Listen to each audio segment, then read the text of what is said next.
Hana Kim walked through the long corridor of Station Kepler, her footsteps echoing against the metal walls.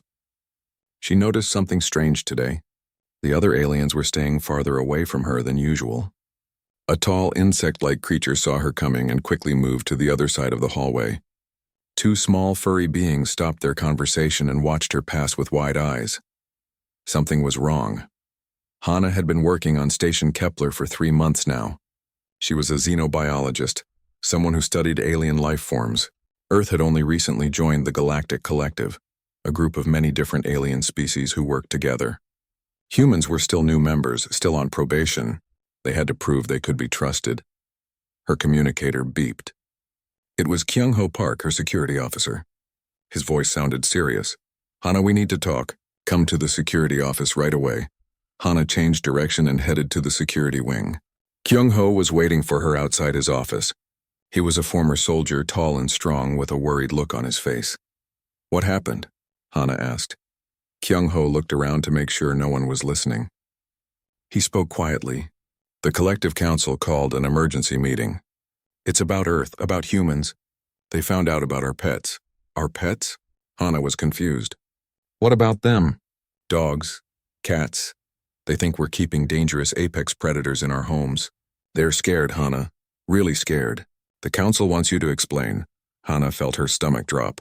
She had never thought about it that way. To humans, dogs and cats were just pets, friends, family members. But to aliens who evolved as prey animals, they must look like monsters. 2 hours later, Hana stood in the council chamber. It was a huge circular room with seats rising up on all sides. Representatives from 47 different species sat looking down at her. The air felt heavy with tension. Ambassador Veltak stood up. He was from an insect-like species with multiple eyes and clicking mandibles. He had been a diplomat for many years and had seen a lot of terrible things. "Representative Kim," Veltak's voice came through the translator device. "We have discovered something very disturbing about your species. You keep apex predators in your homes. You allow them near your young. This is against the Treaty of Vexenar. We need to understand why humans do this dangerous thing." A holographic display appeared in the center of the room. Images of dogs and cats filled the space. But these weren't cute pictures. They showed dogs with their teeth bared, looking aggressive. Cats with their claws out, ready to strike. Videos showed dogs barking loudly, cats hissing and arching their backs. Another alien stood up. This was Dr. Rin Shara, a xenopsychologist who studied the behavior of different species. She was from a species that looked like a walking flower with many petals. "We have analyzed these creatures," Dr. Rin Shara said. "Their bite force can crush bones. Their claws can tear flesh. They are hunters. Killers. We have records showing thousands of humans attacked by these animals every year on Earth. Yet you keep them in your homes. You let them sleep in rooms with your children. This makes no sense. It appears extremely dangerous and unstable." Hana took a deep breath. She understood their fear now. The council had only looked at the data, the biological facts. They saw teeth and claws. They saw predators. They didn't understand the whole picture. "May I ask a question?" Hana said. Veltak clicked his mandibles. "You may speak. Why does this frighten you so much? I understand you see danger, but there seems to be more to your fear." The chamber became very quiet. Finally, Veltak spoke again. His voice was softer now, almost sad. 300 years ago, the Karnathi tried to domesticate apex predators. They wanted to use them as guards and workers. They bred them, trained them, thought they had control. Then the predators turned on them. Thousands died. 2 entire colonies were destroyed before the creatures could be stopped. After that, the collective made the Treaty of Vexenar. No species is allowed to keep apex predators. It is too dangerous, too unstable. Hana felt the weight of history in the room. These aliens had been traumatized. They had seen what could go wrong. No wonder they were afraid. "I understand your fear," Hana said carefully. "What happened to the Karnathi was terrible. But I think there is something you need to understand about humans and our relationship with these animals. It's very different from what the Karnathi did." "Different how?" another council member asked. "Predators are predators. They cannot be trusted." "Please give me 3 days," Hana said. "Let me prepare a proper explanation. I need to gather information and materials from Earth. I promise you, when you see the full picture, you will understand. We are not being reckless or dangerous. There is a reason we do this, and it goes back thousands of years in our history." The council members looked at each other. They seemed to communicate in ways Hana couldn't follow. Finally, Veltok spoke. "You have 3 days, Representative Kim. But understand this.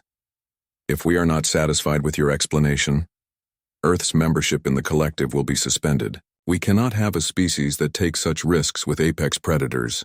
It endangers everyone." "I understand," Hana said. "Thank you for giving me this chance." She left the chamber with her heart pounding. Outside, Kyung-ho was waiting for her. "How bad is it?" he asked. "Bad," Hana said. "They might kick Earth out of the collective. We have 3 days to explain why we keep dogs and cats." Kyung-ho looked worried. "Can we explain it? I mean, how do you explain something that's just normal to us?" Hana thought about her own life. She thought about Baram, her golden retriever back home. She thought about Nabi, the old cat she had as a child. She thought about all the photos and videos on her personal device, showing the reality of life with pets. "Yes," she said finally, "we can explain it. But we need to show them, not just tell them. I need to contact Earth. We need specific materials, specific people, and some very important photos." That night, Hana worked late in her quarters. She sent messages to Earth requesting help. She looked through her personal files, finding hundreds of photos. Dogs sleeping next to babies. Cats curled up with elderly people. Children playing in yards while dogs watched over them protectively. These aliens saw predators. Hana needed to help them see friends. She needed to show them that humans had achieved something special, something the collective had never seen before. Humans had turned apex predators into family members. The question was, could she make the council understand this in just 3 days? Earth's place in the galaxy depended on her answer. 3 days passed quickly. Hana barely slept. She prepared her presentation carefully, checking every detail. Earth had sent her everything she requested. Now she stood outside the council chamber again, holding her personal data device. Her hands were shaking slightly. Kyung-ho stood beside her. "You ready?" Hana took a deep breath. "As ready as I can be. Either they understand or Earth loses everything we worked for." The chamber doors opened. This time, even more council members were present. Word had spread across the station about the hearing. Some species had never heard of humans keeping predators before. They wanted to see what would happen. Ambassador Veltok sat in his high seat, his multiple eyes watching Hana carefully. Dr. Rin Shara was there too, along with many others. At the back of the chamber sat Elder Vornim, an ancient being from one of the oldest species in the collective. He rarely attended these meetings anymore. "Representative Kim," Veltok said, "you have had your 3 days. We are ready to hear your explanation. Please help us understand why humans do this dangerous thing." Hana stepped forward. She activated the holographic display in the center of the room. "Thank you, Ambassador. I want to start by saying something important. Your fears are valid. You are right to be careful about apex predators. What happened to the Karnathi was a terrible tragedy. I am not here to tell you that your fear is wrong." This surprised many council members. They had expected the human to argue, to defend her species. Instead, Hana was agreeing with them. "But," Hana continued, "I need to explain what humans did differently. The Karnathi tried to control apex predators. They tried to dominate them, to force them to obey. Humans did something else entirely. We became partners with them." The holographic display showed images of ancient Earth. Cave paintings appeared, showing humans and wolves hunting together. "This happened over 30,000 years ago," Hana explained. "Humans were hunters. Wolves were hunters. We were competing for the same food. But something changed. Some wolves started following human hunting groups. They ate the scraps we left behind. Over time, we started working together. We helped each other hunt. We shared food. This was not control. This was cooperation. New images appeared showing how wolves slowly became dogs. Their faces changed, becoming friendlier. Their behavior changed too. We call this domestication," Hana said. But it was not one-sided. Yes, wolves changed, but humans changed too. We evolved together. We learned to read each other's signals, to understand each other's needs. Dogs can read human facial expressions better than any other animal, even better than our closest genetic relatives. Dr. Rin Shara spoke up. "But you said thousands of humans are attacked by these creatures every year. How is that safe?" Hana nodded. "You are right. Attacks do happen, but let me give you the full numbers. On Earth, there are over 500 million dogs living with humans. In 1 year, there are about 4 million reported dog bites. That sounds like a lot, but it means 99% of all human-dog interactions are peaceful, and most bites are minor, not serious attacks. She changed the display to show new statistics. But more importantly, look at this. Dogs save thousands of human lives every year. They find lost children. They alert families to fires and danger. They help disabled people live independent lives. They detect diseases like cancer before our own doctors can. They protect us from real threats. The benefits far outweigh the rare risks. A council member from a small furry species spoke nervously. But why do you keep them near your young? Your children are vulnerable. Why take any risk at all? Hannah smiled softly. This was the moment she had been preparing for. She reached for her personal data device. Because of this, she said, the holographic display changed. Personal photos appeared floating in the air around the chamber. The council members saw something they had never expected. A golden-furred dog lay on a soft bed. Sleeping against the dog's side was a tiny human baby, no more than a few months old. The dog's eyes were half open, watching over the infant carefully. Another photo showed Hannah herself as a young child, maybe 6 years old. She was sleeping peacefully, using a large orange cat as a pillow. The cat looked content, purring. More images appeared. Children playing in a yard, throwing a ball. A large dog ran after it, brought it back, dropped it gently at the child's feet. Again and again, patient and happy, a video played. 3 small children were petting a big dog, touching its face, pulling its ears gently. The dog sat still, tail wagging, clearly enjoying the attention. When one child fell down, the dog immediately moved closer, checking on the child with concern. The council chamber was completely silent. Every alien was watching the images with shock and confusion. Ambassador Veltak stood up slowly. His voice was quiet, almost a whisper. You allow your young to interact with apex cubs? Your most vulnerable with their most dangerous? Hannah looked directly at him. Not just allow, Ambassador. We entrust them to each other. That baby sleeping with the dog? That is my nephew, Minho. The dog is named Baram, which means wind in my language. Baram protected Minho from the day he came home from the hospital. When Minho cried at night, Baram would alert the family. When Minho learned to crawl, Baram walked slowly beside him, making sure he was safe. She showed another photo, an elderly man in a wheelchair with a dog beside him. This is a service dog. He helps disabled people. He can open doors, pick up dropped items, call for help if needed. But more than that, he is a companion. He reduces loneliness and depression. Another image showed a hospital room. Children who looked sick were petting a gentle dog. They were smiling. This is a therapy dog visiting sick children. Studies show that spending time with dogs helps children heal faster. It reduces their stress and pain. Dr. Rinshara was taking notes rapidly, her petals quivering with what might have been excitement or confusion. This makes no biological sense. Predators should not behave this way. They should see vulnerable young as prey, not as something to protect. A new voice spoke from the back of the chamber. Elder Vornim stood up. Everyone turned to look at the ancient being with respect. Perhaps, Elder Vornim said slowly, that is because these are no longer simply predators. Representative Kim, you said this relationship is 30,000 years old. Yes, Elder, for dogs at least. Cats domesticated themselves about 10,000 years ago. They chose to live near humans because we had food stored in our homes. That food attracted mice and rats. The cats hunted those pests and decided to stay. We did not force them. They chose us? Elder Vornim looked thoughtful. So these creatures chose partnership with humans. And over thousands of generations, both species changed to fit together better. This is not domestication as the Karnathi attempted. This is co-evolution. You grew together. Exactly, Hannah said. Dogs evolved to understand us. But we also evolved to understand them. Human babies smile at dogs the same way they smile at people. Our brains release bonding hormones when we look into a dog's eyes. The same hormones that bond human parents to their children. We are connected at a deep biological level now. She showed one final photo. It was recent, taken just before she left for the station. Hannah stood in her backyard with Baram, her golden retriever. Her arm was around the dog. Both of them looked happy and peaceful. This is not control, Hannah said softly. This is not domination. This is friendship. This is family. We trust them with our children.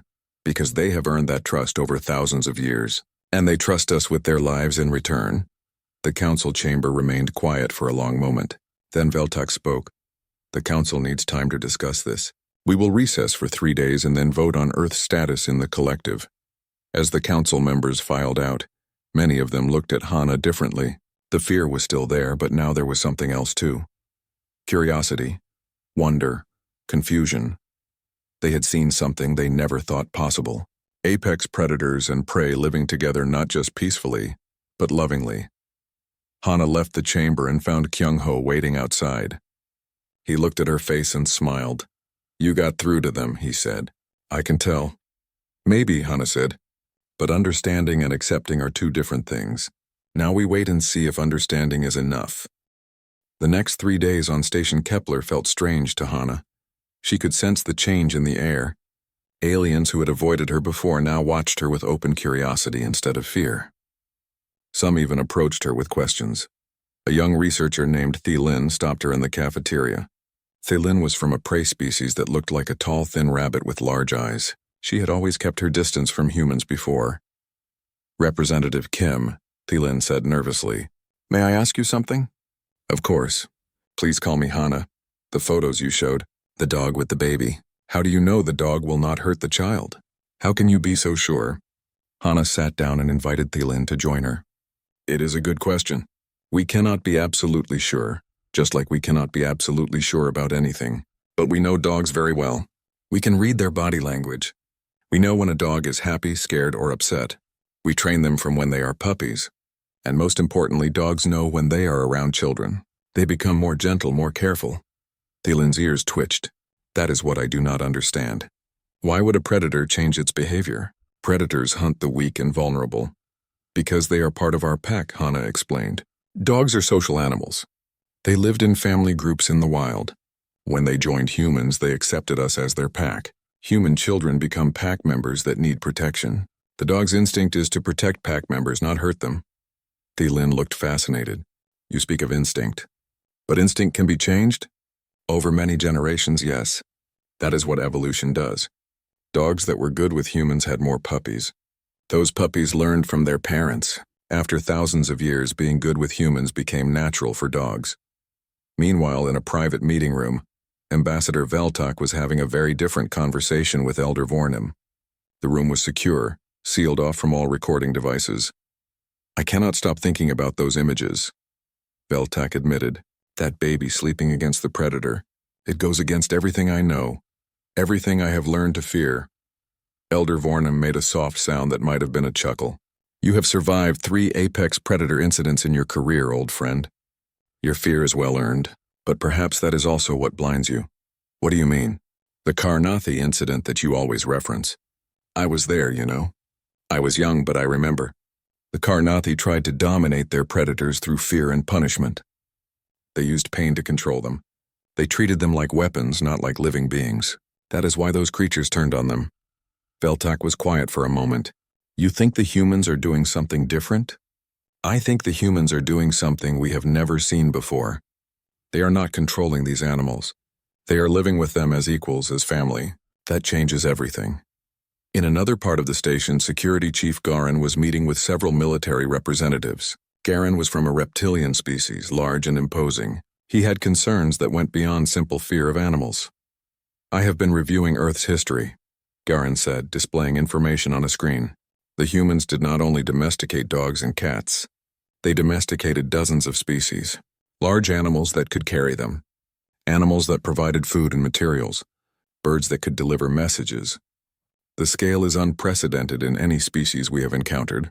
One of the other military officers spoke. "What concerns you about this?"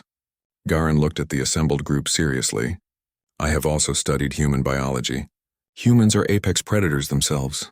They are persistence hunters. They can track prey for days without stopping. They are intelligent, adaptable, and highly social. They are dangerous. Then we should reject them from the collective," another officer said.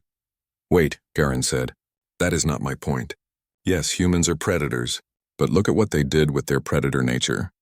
They did not conquer their world through violence alone. They built societies. They created art and music. They formed bonds across species barriers. They turned their hunting instincts into cooperation. That is remarkable. Dr. Rinshara was in her research lab surrounded by data screens. Thaylin had come to assist her, bringing the questions she had asked Hana. I have been studying human psychology, Dr. Rinshara said. I think I am beginning to understand something important. Humans did not just domesticate animals. They domesticated themselves. Thaylin looked confused. What does that mean? Humans have all the traits of apex predators. Excellent vision, problem-solving ability, endurance, tool use, but they suppress their violent instincts. They have strong social rules against harming each other. They form emotional bonds easily. They show empathy even to other species. In a way, they went through the same process as their dogs. They evolved to be more social, more cooperative. Thaylin sat down slowly. So humans are predators who learn to be peaceful? Not peaceful exactly. Humans can still be violent when needed, but they choose cooperation over violence most of the time. And that same ability to choose cooperation is what let them bond with dogs and cats. They see other species not as threats or food, but as potential friends. Later that evening, Hana met with Kyung-ho and Daejung Lee, another human on the station. Daejung worked in agriculture, helping design food systems for the station. I have been getting questions all day, Daejung said. Aliens asking me about farms on Earth. I mentioned that we use dogs to protect livestock from wild predators. They could not believe it. A predator protecting prey animals from other predators. It seems impossible to them. Kyung-ho nodded. I told someone about my time in the military. About Hodu, the dog that served with my unit. Hodu saved 3 soldiers by alerting us to danger. The alien I was talking to asked why we would trust a predator in combat. I said because Hodu was not just a predator. He was my friend, Hana smiled. That is what they struggle to understand. The friendship part. Most species in the collective interact with other species as either threats or resources. The idea of genuine friendship across species is alien to them. Do you think they will accept us? Daejung asked. I do not know, Hana said honestly. We have shown them something new. Some will see it as dangerous. Some will see it as wonderful. The vote could go either way. That night, Ambassador Veltak had trouble sleeping. He kept thinking about the images Hana had shown. The baby and the dog. The sick children smiling as they petted the therapy dog. The old man in his wheelchair with his service dog. He had spent his whole career being afraid of apex predators. His entire species had been traumatized by predators long ago. But what if humans had found a different way? What if the collective had been wrong all these years? The next morning, Elder Vornum called a special meeting. Only select council members were invited. The meeting was brief but important. I propose something unusual, the elder said. Before we vote, I think we should see this human-animal bond for ourselves. Not in photos or videos, in person. Let us observe it directly. Veltak looked uncertain. You want to bring apex predators to the station? Yes, in a controlled environment, of course. But if we are to judge Earth's membership, should we not see the truth with our own eyes?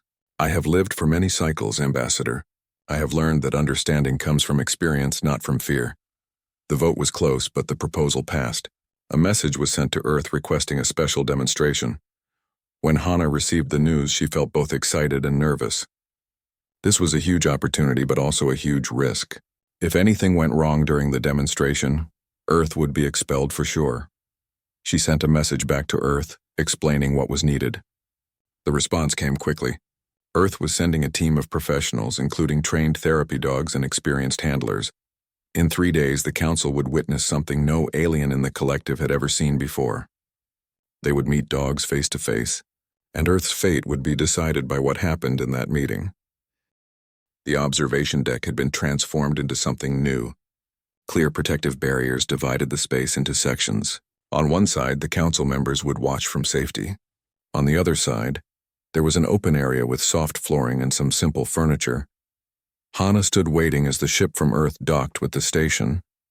Her heart was pounding. Everything depended on the next few hours. If this went wrong, if the dogs acted aggressively or scared the council even more, Earth would lose its place in the collective.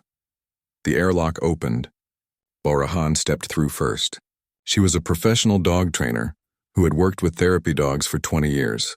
Behind her came Dr. Sungmin Kang, a veterinarian who specialized in animal behavior. And with them came 3 dogs.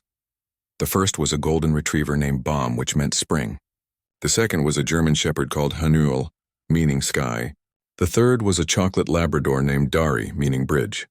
All three were calm and well-trained. "Thank you for coming," Hannah said, greeting them warmly. "This is probably the most important demonstration any of us will ever do." Bora smiled confidently. "These three are the best therapy dogs in Korea. They work with children, elderly people, and hospital patients every day. If any dogs can show the council what we mean by partnership, it is these three." Behind the trainers came 3 human children, carefully selected for this mission. They were all between 6 and 10 years old, children who had grown up with dogs and were completely comfortable around them. An hour later, the observation deck was full. Every council member was present. Many had brought additional representatives from their species. Some sat far back, still clearly afraid. Others leaned forward, curious despite their fear. Ambassador Veltak stood at the front. He looked nervous. His species had evolved as prey, and his every instinct screamed danger when he looked at the 3 dogs through the barrier. "We are ready to begin," Elder Vornim announced. "Representative Kim, you may proceed." Hannah nodded. She activated the communication system so everyone could hear. Bora and the 3 dogs entered the demonstration area. The dogs walked calmly beside her, not pulling or straining at their leads. "This is Bomb," Bora said, introducing the golden retriever. "She is 5 years old and has worked as a therapy dog for 3 years. Bomb, sit." The dog sat immediately, looking up at Bora with happy eyes. "This is Hanuel," Bora continued, indicating the German shepherd. "He is 7 years old and works primarily with children who have experienced trauma." "Hanuel, down." The shepherd lay down smoothly, placing his head on his paws. "And this is Dari," Bora said, gesturing to the Labrador. "She is 6 years old and visits hospitals and nursing homes." "Dari, shake." The Labrador lifted her paw, offering it to Bora, who gently shook it. The council watched silently. The dogs were showing discipline and obedience. But Hannah knew this was not enough. The council needed to see the bond, not just the training. "Now," Bora said, "I will show you something more. Dr. Kang, please come forward." Dr. Kang entered the space. "What you have seen so far is training, but training alone does not explain the human-dog bond. Watch what happens now."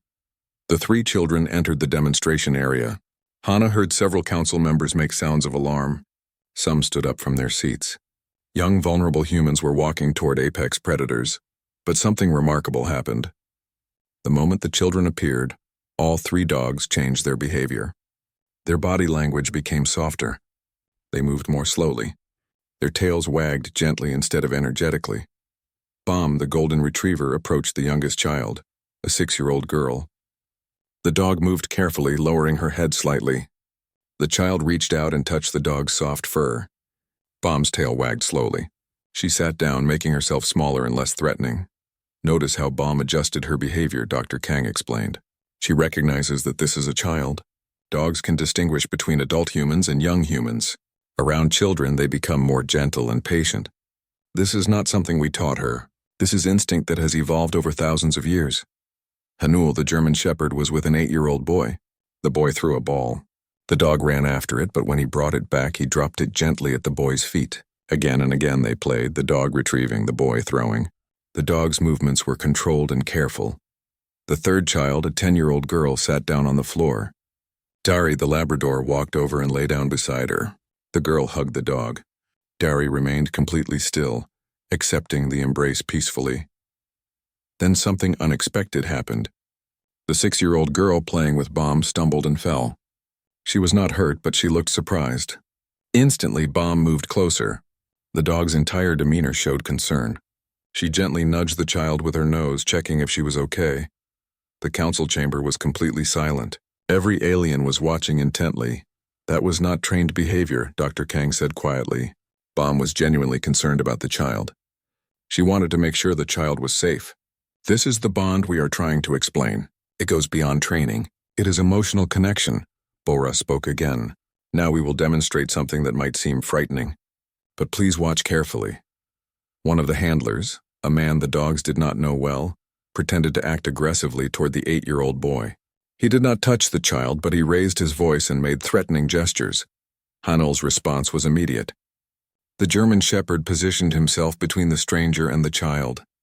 He did not attack, He did not even bark aggressively, but his body language was clear. He was protecting the child. When the handler stepped back and relaxed, Hanul also relaxed.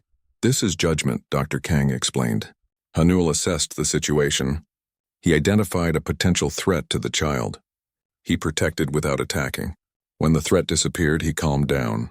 This is not the behavior of a mindless predator. This is the behavior of a guardian. For the next hour, the children and dogs interacted naturally. They played games. The children practiced some simple training commands with the dogs. At one point, the youngest child got tired and actually used Bomb as a pillow, resting against the dog's side. Bomb simply lay still, keeping the child comfortable. Ambassador Veltok watched it all with his multiple eyes. He had spent his entire career afraid of predators. He had seen the aftermath of the Karnathi incident. But this was different. These were not controlled predators. These were not dominated animals forced to obey through fear. These were friends. Researcher Thielen was taking notes frantically. "The dogs show different behavior with children than with adults," she muttered. "They show protective instincts. They show patience. They show what appears to be affection. How is this possible?" Security Chief Garin, who had been skeptical about the demonstration, spoke quietly to another officer. "Look at how the dogs watch the children. They are constantly aware of where the children are, what they are doing. It is similar to how pack animals watch their young. The dogs have accepted the human children as pack members." Dr. Rinchero was watching with intense focus. She had studied predator behavior for her entire career. Nothing in her training had prepared her for what she was seeing. These apex predators were choosing to be gentle. They were choosing to protect rather than predate. Finally, Elder Vornim stood up. "I believe we have seen enough. Thank you, Representative Kim. And thank you to your colleagues from Earth. This has been very educational." The demonstration ended. The children and dogs left the observation area. Many council members sat quietly, processing what they had witnessed. Beltak approached the barrier. He looked at Hana on the other side. His voice was thoughtful when he spoke. "I have spent my life fearing apex predators.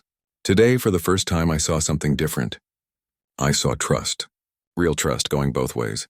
The children trusted the dogs not to hurt them. The dogs trusted the children to treat them with kindness.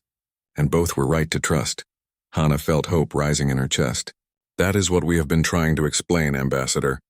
It is not about control. It is about mutual respect and love that has developed over thousands of years." Veltak looked at her for a long moment. "The council will vote tomorrow.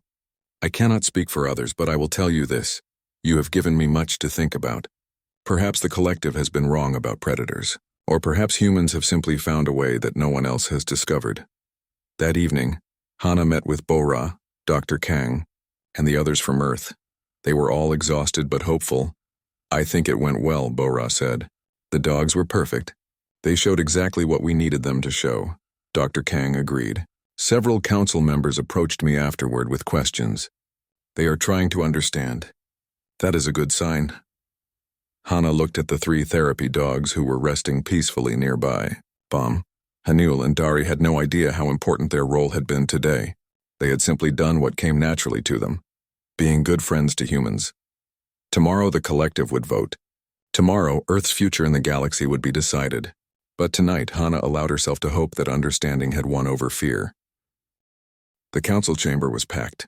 Word had spread across the entire station that today would be the day of decision.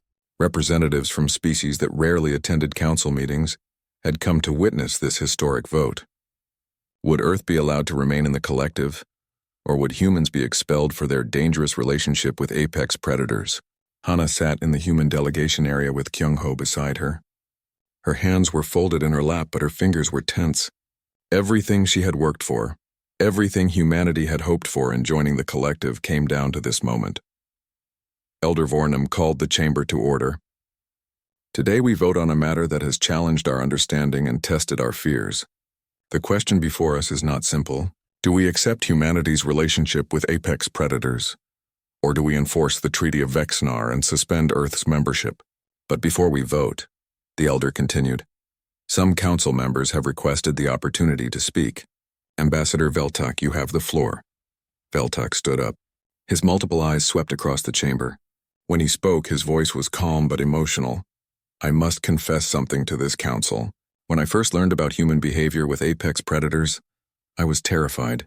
My species evolved as prey. My people have been hunted by predators for millions of years. That fear is deep in our biology, in our culture, in our history. He paused, looking directly at Hana. 300 years ago, I witnessed the aftermath of the Karnathi incident. I saw what happened when apex predators turned on their handlers. It was horrible. Ever since then, I have believed that keeping predators is always dangerous, always a mistake. But I was wrong, Veltax said. Not about the danger of predators. That danger is real. I was wrong about what humans are doing. The Karnathi tried to dominate predators through force and fear. They treated them as tools, as weapons. When those predators broke free, they attacked because they had been abused. Humans did something completely different. They did not dominate dogs and cats. They formed partnerships with them. Over thousands of years, both species changed together. They evolved together. What I saw yesterday was not control. It was friendship. It was family. Veltax's voice grew stronger. I watched a child fall down, and I saw a dog show genuine concern. I watched predators choose gentleness around vulnerable young.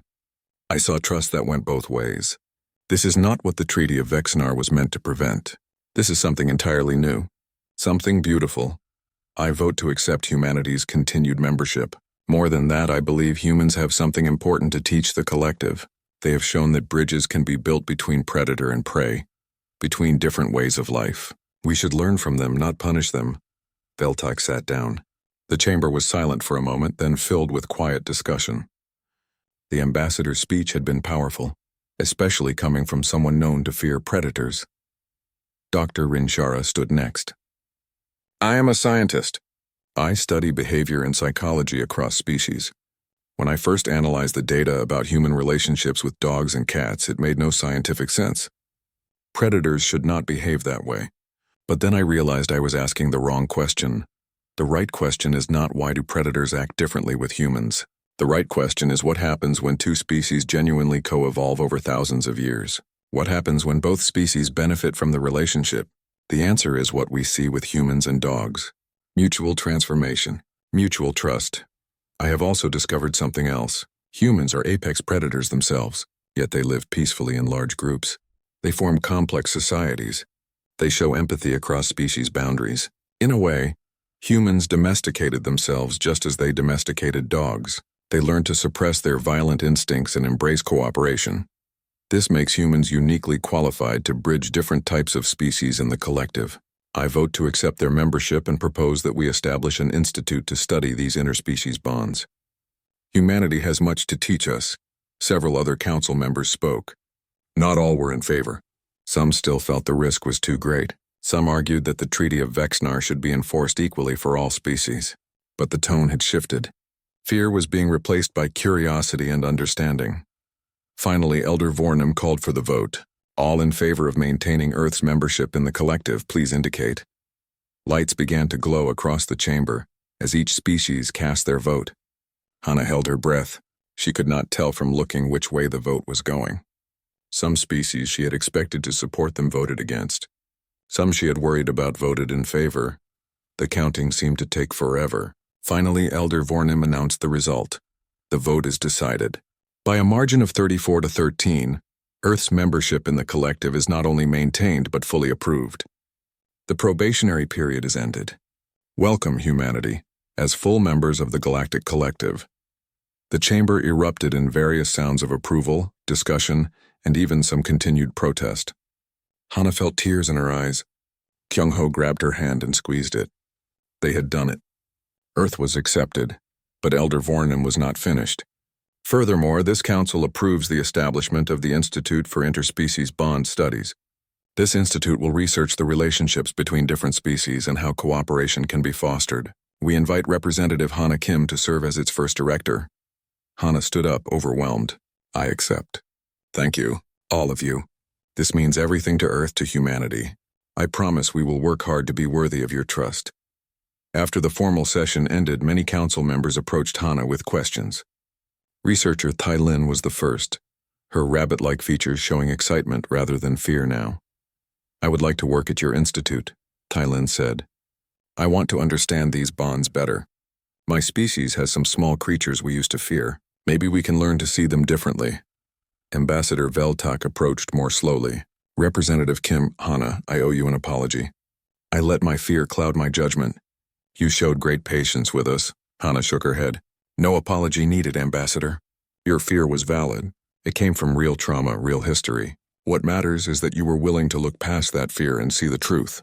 That took courage. Veltok made a sound that might have been a laugh. I have a question. A personal one. Do you think, would it be possible for someone from my species to meet a dog? In a safe way, I mean. I find myself curious, Hana smiled warmly. Of course. Bora and the therapy dogs are still on the station. I think Bomb would be perfect for you to meet. She is very gentle and patient. Later that day, in a quiet room on the station, Ambassador Veltok met Bomb, the golden retriever. Bora was there to handle the introduction. Hana watched from nearby. Bomb sat calmly as Veltok approached. The dog seemed to sense his nervousness and remained very still. Slowly, carefully, Veltok reached out one of his appendages and touched the dog's soft fur. Bomb's tail wagged gently. She is warm, Veltok said, surprised, and soft. I have only ever seen predators as threats. I never thought about them as living beings with their own feelings, Bora smiled. That is what most people miss. Dogs have emotions. They feel happiness, sadness, fear, love. When you recognize that, everything changes. Veltok spent an hour with Bomb. By the end, he was sitting on the floor and the dog had rested her head on his leg. The ambassador looked peaceful in a way Hana had never seen before. Over the next few weeks, the Institute for Interspecies Bond Studies took shape. The observation deck was converted into a permanent facility. Scientists from dozens of species applied to work there. Researcher Thielin became the lead xenopsychologist. Dr. Rinshara served as senior advisor. Cultural exchange programs began. Aliens visited Earth to see farms where dogs protected livestock. They visited hospitals where therapy dogs helped sick children. They visited homes where cats and dogs lived as family members, and humans learned too. They discovered that many collective species had their own small creatures they had feared or ignored. With patience and proper introduction, new bonds began to form across the galaxy. One evening, Hana stood in what had been the observation deck and was now her office at the Institute. Kyung-ho joined her, bringing 2 cups of tea. I just got a message from Earth, Kyung-ho said. Requests for cultural exchanges are overwhelming. Everyone wants to learn about human-animal bonds. Some species are even asking if they can adopt Earth animals. Hana smiled, looking at a photo on her desk. It showed her nephew Minho sleeping peacefully against Baram, her golden retriever. That photo had started everything. A simple image of trust and love had changed the galaxy's perspective. You know what is funny? Hana said. We came to the collective trying to prove we were not dangerous. But what we actually showed them was something more important. We showed them that building bridges is possible. That fear can be overcome with understanding. That family can extend beyond your own species. Kyung-ho nodded. Humanity bringing the galaxy together one dog at a time. Hana laughed. I need to send a message to my family. My mother wants to know if she can send more photos. Ambassador Veltok asked specifically to see pictures of cats, from fearing us to asking for cat photos. That is quite a journey, Kyung-ho said with a grin. Through the window, Hana could see the stars. Earth was out there somewhere, home.